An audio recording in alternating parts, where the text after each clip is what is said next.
Dear friends, I am Dr. Sunil Agarwal, Professor in Pediatrics, at present working in SCB Medical College and Sishu Bhavan, Cuttack. As you all know, prevention is better than cure. We can prevent lot of diseases by vaccination. And during this COVID pandemic, over the span of last 3 years, everybody has realized the real value and need of this vaccination. And we all have accepted that the vaccination is not only for the kids, it is mandate for each and every age group, including geriatric population. In India, 1978, EPI, Expanded Program of Immunization, has launched 6 vaccines inside our country. One of them was typhoid vaccine. Later, due to adverse event following immunization, the typhoid was excluded and taken out from the vaccination schedule, and measles containing vaccine was introduced in 1985 as a part of universal immunization program. Since then, one and other vaccine has been included in our national immunization schedule. So the journey which has been started with 6 antigen, as of now in 2023, we are giving 12 antigen. I mean 12 diseases are being covered in our national immunization schedule. If I say there are many international bodies starting from WHO, UNICEF and Gavi, they are funding to developing countries for the good vaccination coverage inside the country. WHO gives a learning to whole of the world, that is concluding of 220 countries, but out of that each country can decide their immunization schedule as per the disease epidemiology and prevalence in their country. For an example, yellow fever is not given in India, but it is a mandate in many African countries. So with this, what I am going to say, vaccination, it gives immunity to the child. That means unless and until the child is not immunized, I mean not inoculated, he or she is not protected. So for that reason, to keep all those antigens in the ambient temperature, that is 2 to 8 degrees centigrade, that is mandate, and which is known as the cold chain of the vaccine. If the cold chain is not maintained, it is as good as giving distilled water to the child. So we all have to, the system which is maintaining in our country for so many years, that is known as our Indian immunization program. And this program caters to near about 27 million deliveries per year, which is the largest immunization program across the globe. So in this program, what the AAA, I will say Anganwadi, ANM and Asa Didi, they are the ground level workers.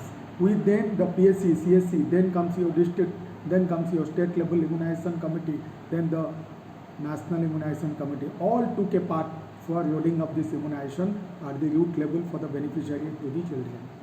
So in order to give vaccine as a doctor, we must know what guideline we are following. In India, there are 2 guidelines. One is National Immunization Schedule, otherwise known as Government of India Schedule, and another is Indian Academy of Pediatrics or ACVIP Schedule.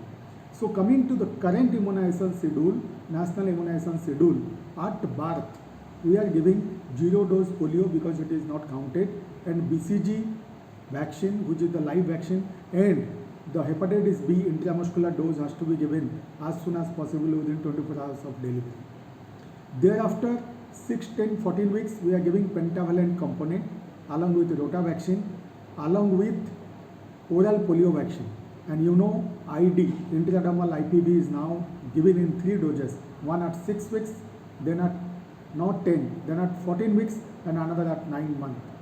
Similarly, following this, the PCV, the pneumococcal conjugate vaccine, has been already enrolled into 6 weeks, then 14 weeks, and 9 months given as booster. Then at 9 months, we are offering MR vaccine, measles and rubella vaccine, and JE vaccine, which is the live vaccine mostly in many endemic states in India, and along with, I have already told, PCV booster and intradermal IPV booster. Then when we are moving to the second year of life, at that point of time, 1.5 years, we are giving pentavalent vaccine is no more given in National Immunization Schedule. Only triple antigen, that is DPT, is given, MR second dose, and JE second dose is given. At 5 years, we are giving DPT full vaccine. At 10 years, we are giving TD vaccine, and 16 years, we are giving TD vaccine. So coming to IAP immunization schedule, all those API vaccines are covered, but there are some other vaccines are extra covered. For an example, 6, 10, 14 weeks, they are recommending hexavalent vaccine, which contain IPV 6, 10, 14. Then there is no polio vaccine after oral polio given at birth. Then PCV 1, 2, 3 and 1 booster at 1.5 years. Then comes your 9 month, not MR, it is the MMR vaccine.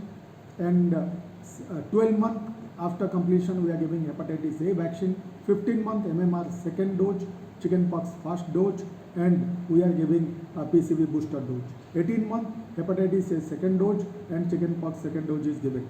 At the age of 5 years, now there is inclusion of IPV before school going age, that is along with DPT full vaccine.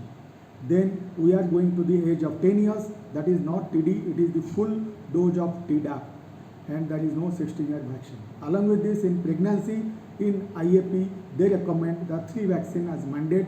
One is flu vaccine, and another is your Tdap vaccine, and another is COVID vaccine in COVID scenario. So we have to know that these are the vaccine schedule, and everything has to be known to each and every doctor, because the current immunization schedule, if it is not known to doctor, how you will be imparting this coverage to our country children. Having said that, by NFHS 5 data, we have cleared that in our country, the full immunization, I mean up to 2 years, whatever immunization has been given, like your birth dose, then 6, 10, 14, 9 months, 1.5 year dose if the child has taken by NIS, that is known as full immunization. And this full immunization coverage is not even 80% plus. This is around 78.6%, which is a very low number. So that means there are many states, there is a heterologous or heterogeneity in our different states in our country. Some state like Kerala and Maharashtra and Gujarat, they are achieving better coverage, including Odisha, where the coverage is your 90% plus. So our main aim and objective is that during our treatment, we should give some focus on immunization. If the child is due for immunization, we have to tell that after recovery from the illness, your child is a candidate to go for that immunization. So if we are planning in this way, definitely we can prevent nearly a lot diseases which are being prevented by vaccine preventable diseases related death, and we have to give vaccine. Globally, 1/5 of the under 5 mortality do occur in India, and there after maximum has been contributed by vaccine preventable diseases.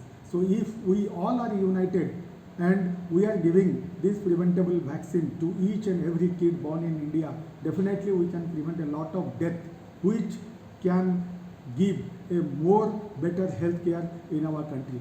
So there are many things are there which are in pipeline. Like number one, I can say that now Serum Institute in India, that is Ahmedabad based company, which is the largest manufacturing of measles containing and many API vaccines in the globe, which is the pride privilege of our all Indians.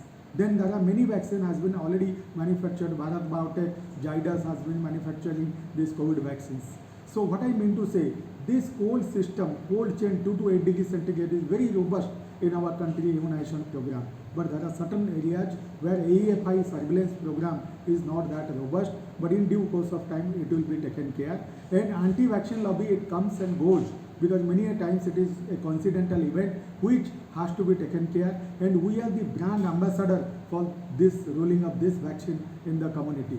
So I mean the 78.6% of full immunization 2-year coverage has to be intensified by Mission Indradhanush, and later on it will be intensified by your intensified Mission Indradhanush program. So in our country, I thank the main rulers, I can say administrators of National Government of Health and Family Welfare body, that they have decided very soon they are going to incorporate and include the human papilloma virus vaccine in our national immunization schedule. It will be the biggest thing which will be included after 12 antigen already being existing in our NIS program. So what I mean to say, the diseases will be there, we will be there, but the best gift to a child will be prevention. and for that prevention sake we all has to be unitedly give the message in the community that for certain years this vaccine is important for the kids. And I will tell, in NIS there are no flu vaccine, but as of now the IAP says the first flu vaccine is given at 6 months, then thereafter 7 months, and every annually till age of 5 years. There are other vaccines in special situation, like in sickle cell, I can say meningococcal vaccine, and like in high risk population, the PCV13 can be given at any age. And there are geriatric vaccine now. You have seen that 50-year plus the vaccine like PCV, polysaccharide vaccine for pneumococcal has all been given its importance during this COVID age. So the immunization in children is a very big topic, but being Indian, it's our moral duty that each baby born in this country should survive and should not die from vaccine preventable disease. It will be only possible because of your knowledge and your attribution of that knowledge into the community children, maintaining cold chill vaccine, increasing the coverage of this vaccine, then definitely we can achieve our goal. Thank you very much for patient hearing. Thanks a lot.